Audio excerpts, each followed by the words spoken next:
Friends, welcome to நீயே ஒளி. நம்ம இன்னைக்கு 11th பாலிட்டியில் தேர்தல் மற்றும் பிரதிநிதித்துவம் அப்படிங்கிற லெசனில் தேர்தல் சீர்திருத்தங்கள் கொடுத்துருக்காங்க. முக்கியமான தேர்தல் சீர்திருத்தங்கள் என்னென்னு பார்க்கலாம். 61வது கான்ஸ்டியூஷன் அமெண்ட்மெண்ட் ஆக்ட் 1988 இது மூலமாக தான் வாக்களிக்கிற வயசை 21லேருந்து 18 குறைச்சிருக்காங்க. என்ன கான்ஸ்டியூஷன் அமெண்ட்மெண்ட் ஆக்ட்? 61வது கான்ஸ்டியூஷன் அமெண்ட்மெண்ட் ஆக்ட் 1988 மூலமாக வாக்களிக்கும் வயசை 21லேருந்து 18 குறைச்சிருக்காங்க.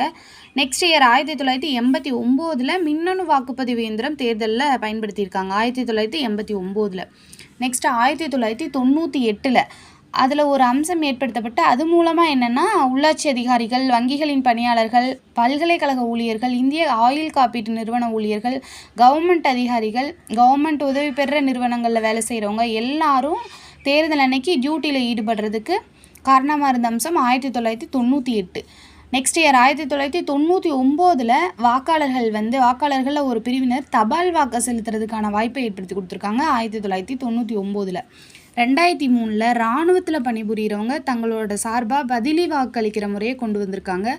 2003 இராணுவத்தில் பணிபுரிகிறவங்க அவங்களோட சார்பாக பதிலி வாக்களிக்கிற முறையை கொண்டு வரப்பட்டது. அதே 2003 தேர்தல் செலவு கணக்கில் பயணச் செலவினங்களுக்கு விதிவிலக்கு அளிக்கப்பட்டது. யாருக்குன்னா வேட்பாளரோட தேர்தல் செலவு கணக்கில் பயணச் செலவினங்களுக்கு விதிவிலக்கு அளிக்கப்பட்டது 2003. அதே 2003 தான் இராணுவ அதிகாரிகளுக்கு பதிலி வாக்கு.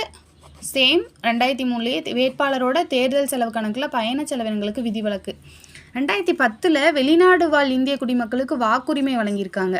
2010 வெளிநாடு வாழ் இந்திய குடிமக்களுக்கு வாக்குரிமை வழங்கப்பட்டது. 2011 தேர்தல் செலவினங்களுக்கான உச்சவரம்பு அதிகரிக்கப்பட்டது. 2011 தேர்தல் செலவினங்களுக்கான உச்சவரம்பு அதிகரிக்கப்பட்டது. தேங்க்யூ.